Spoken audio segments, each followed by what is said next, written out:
start to think, if this person isn't talking to me right now, they don't like me. They hate my guts, matter of fact. And that's just not true. That's not true. I've never dated anyone before, okay?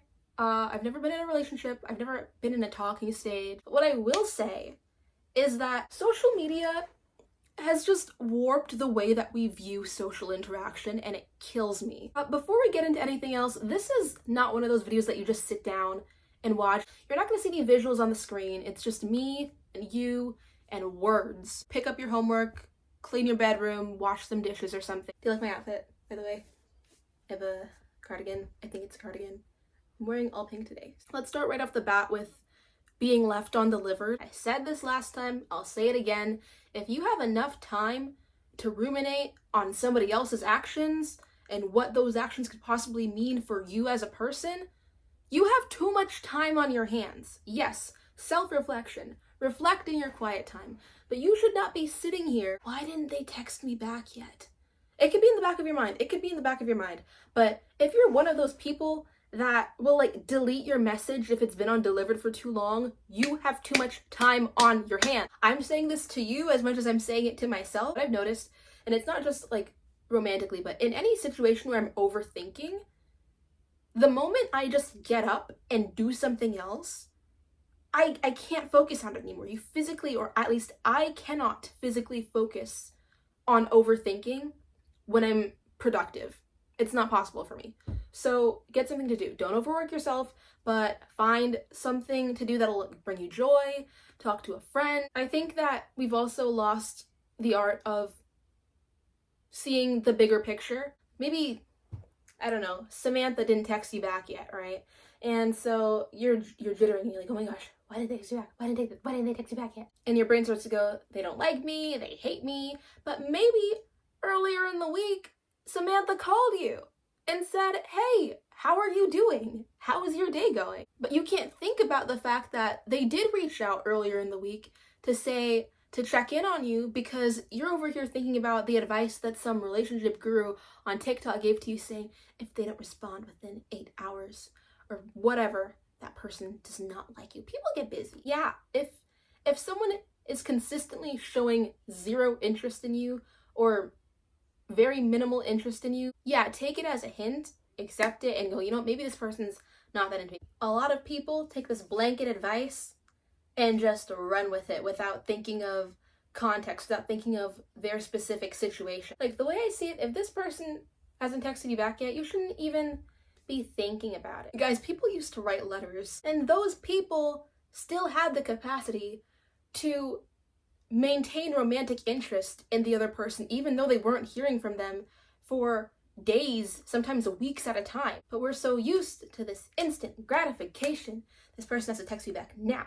I need to hear back from this person now. And because of that, we start to think, if this person isn't talking to me right now, they don't like me. They hate my guts, matter of fact. And that's just not true. That's not true. Now, I'm not gonna sit here and tell you, oh, just get over it and just go tell your crush that you like them, because sometimes you can't do that. Sometimes the situation doesn't call for that. You have stuff on the line. You have a friend group on the line. Maybe you just your specific friendship with that person on the line, or maybe you're just too scared to do that. But I think the correct response, and this is for romantic relationships, for friendships, it is okay to show that you are interested in somebody. And I mentioned this last video when I was talking about making friendships, or asking people, asking acquaintances if they want to hang out outside of the workplace or outside of school. It's okay, it's totally normal and completely human to show people that you like them, romantically, platonically. It's okay to show people that you like them and that you want to be friends with them, or more than friends with them. But the key here is self-respect. If you are actively showing interest in a person and this person is not reciprocating it, and I personally feel like if you're just texting this person, I don't think that that's the best way to form a connection. You're actively calling this person, talking to this person in person. If you're actively showing that you are interested in getting to know someone better and they're not reciprocating that interest, then just stop. But at least you know that you tried. And if that person just decided that they don't really like you like that, that's okay. Not everyone is going to like you.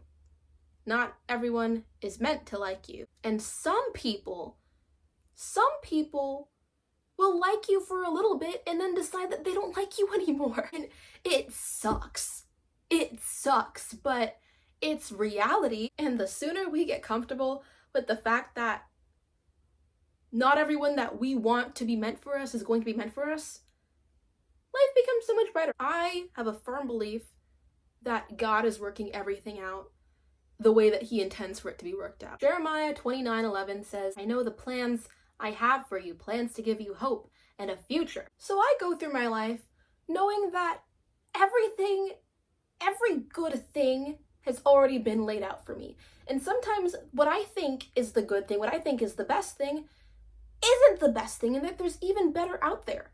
Like, there have been so many people in my life where I thought, man, this person right here, this person is for life. This person I'm going to be hanging out with until we're old and in the retirement home. And then all of a sudden they just weren't. But then another person comes in and takes their spot, and I think to myself how I could have even thought that the person before them was going to be the person that I was going to have for life. So, some people are just here for a little bit.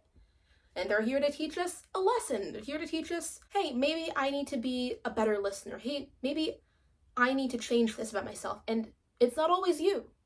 A lot of the times, it really isn't you. Maybe it's just, maybe I need to learn how to let go. If he wanted to, he would, is horrible advice. Because you know how many times I want to do something and I just don't do it? Do you not think that other people have things that they want to do or things that they want to say that they're just too afraid to say? Now, this is not for my delusional girlies, my delusional people out here. And I say this from a place of love, because I know that if I was watching this video 4 years ago and someone told me, oh, sometimes people do want to do stuff and they just don't do it, I know that I would have taken that advice and gone and said, oh, so that's why he hasn't texted me back in the last 2 months. Use your discernment. People get nervous sometimes and they don't do the things that they say they're going to do or the things that they want to do. I feel like if he wanted to, he would, isn't really applicable to people in well into their relationship. And those are the people that I see trying to apply it to themselves the most. I personally think that if someone likes you or if someone wants to spend time with you, and I mean that in early talking, early getting to know this person that you like, if that person truly wants to form a connection with you, they will try. They will try. I'm not going to say that that person is going to come over to you and get down on one knee and say, I'm in love with you, and da-da-da-da-da-da-da. They're probably not going to do that, because people get shy, people get nervous. But people that really want to form a connection with you will make an effort to do so. Now, when I see TikToks or Reels of girls whose boyfriends are taking them on these really expensive trips for their anniversary, or these really elaborate Valentine's Day gifts or whatever, and then there's people in the comments going, if he wanted to, he would. Or even the poster sometimes will comment that, or put that in the caption, say, if he wanted to, he would. No! I don't know if people actually do this in real life, but I just roll my eyes when I see comments like that. Does your partner love you? Does your partner actively show you that they love you and care about you? Yes, that's great. Fixating on whether or not a person likes you is not normal. No matter how much movies try to glamorize it, no matter how much TV, anime, TikTok, Instagram tries to glamorize daydreaming about somebody for hours and hours on end, that's not normal. It's not, maybe it is normal, but it's not healthy. And some of you guys are going to hate me for saying this, but making up fake scenarios with the person you're attracted to isn't healthy either, because what you're doing in that moment is you're building up an idea of who this person is. You're building up an idea of what your relationship could be, instead of focusing on what's in front of you right now, instead of trying to build up the relationship that you have in front of you right now. And all of these things, daydreaming, fantasizing, fixating, it's all pulling you out of the present or creating more distance between you and that person. I'm just talking. You don't have to take anything that I say as advice. You don't have to agree with anything that I'm saying. This is just me talking to you, and you're free to talk back to me in the comments and I will respond as long as we're respectful. Don't be mean. I don't think I have anything else to say. Treat people the way that you want to be treated. Everything's always working out for you, and Jesus loves you. Okay, bye.